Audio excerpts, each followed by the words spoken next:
All right, let's talk about a virtue that I think is almost universally misunderstood: gentleness. We're going to dig into an analysis from a study on Galatians, and I promise you, we're going to uncover a definition that might just flip everything you thought you knew about this word on its head.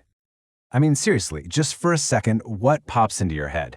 For a lot of us, right, the word gentle brings up this image of someone who's, well, kind of a pushover. Someone who just can't, or maybe won't, stand up for themselves.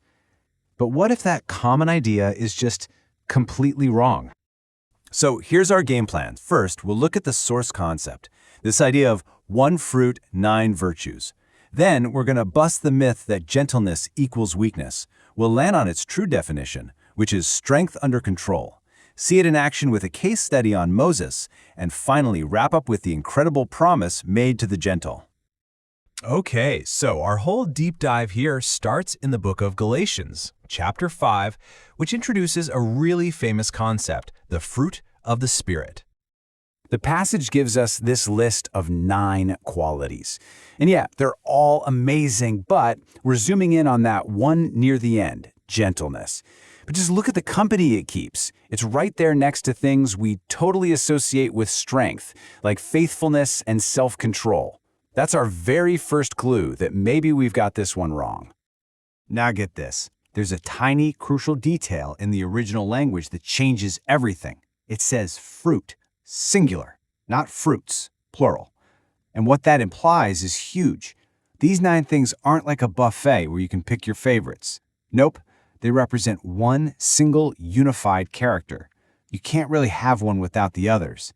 They all grow together. And that brings us right to the heart of the matter. It's time to go head-to-head with that popular idea that gentleness is for the weak. Just look at this, side by side. The common view, passivity, timidity, weakness. But the view from the source material, it uses words like controlled strength, self-discipline, even power. It's a total 180. So how on earth do we get from one to the other? Well, to really get it, we have to go back to the original Greek word used in the text, pertes. At its most basic level, yeah, it describes someone who isn't full of themselves, someone humble. But believe me, there is so much more packed into this one little word. And what's so fascinating is that the Greek philosopher Aristotle used this exact same word. And for him, proutes was the perfect middle ground, the balance between two extremes, exploding with rage over every little thing, and on the other hand, being so passive you never get angry about anything. For Aristotle, true gentleness was about getting angry at the right things, in the right way, at the right time. It's not the absence of anger, it's the control of it. This idea of balance and control leads us straight to the most powerful definition of gentleness that our source offers. So here it is, the key takeaway. Gentleness is not the absence of power, it is the right use of power. It's a virtue that actually assumes you have strength to begin with, but it's a strength that is perfectly and beautifully controlled.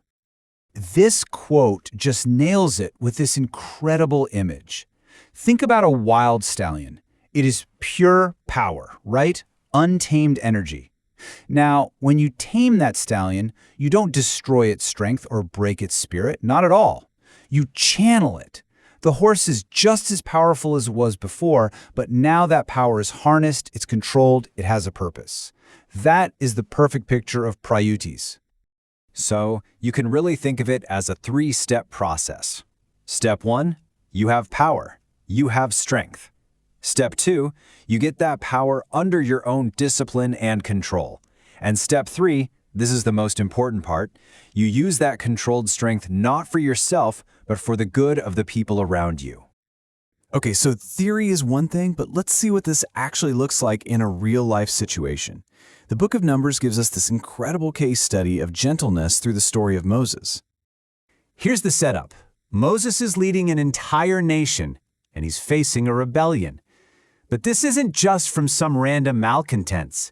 It's a direct public attack on his authority from his own brother and sister, Aaron and Miriam. They're basically saying, "Who do you think you are?" And then, right in the middle of this high-stakes family drama, the text drops this little detail about him. It says he was the meekest man on the entire planet. Now, doesn't that just seem totally bizarre? He's under attack, his leadership is on the line, and the text decides to highlight his meekness? But now, with our new definition, it makes perfect sense, right? His meekness wasn't weakness. It was his strength under control. He's the leader. He's got a direct line to God. He had more than enough power to just crush this rebellion. But he doesn't. He doesn't retaliate. He doesn't even defend himself. He shows absolute restraint. And this is the mic drop moment. After God steps in and strikes his sister Miriam with leprosy for her part in the rebellion, what does Moses do? Does he say, serves her right? No. He immediately turns around and cries out to God, begging for her to be healed. He used his power not for revenge, but for restoration. That is strength under control. That is true gentleness. So what is the ultimate payoff for developing this kind of controlled strength? Well, the source material connects it to one of the most famous promises ever made. You've probably heard this line from the Beatitudes 1,000 times. But here's the kicker. The Greek word here for meek is praus. It's a direct cousin of the word prautes that we've been talking about this whole time. The meaning is identical. This blessing is specifically for those who have their strength under perfect control. So here's the bottom line. The world doesn't actually belong to the loudest or the most aggressive or the people who are always looking out for number one. According to this ancient wisdom, true, lasting influence, what it calls inheriting the earth, belongs to the person who has first learned to master themselves. Self-control is the foundation of real authority.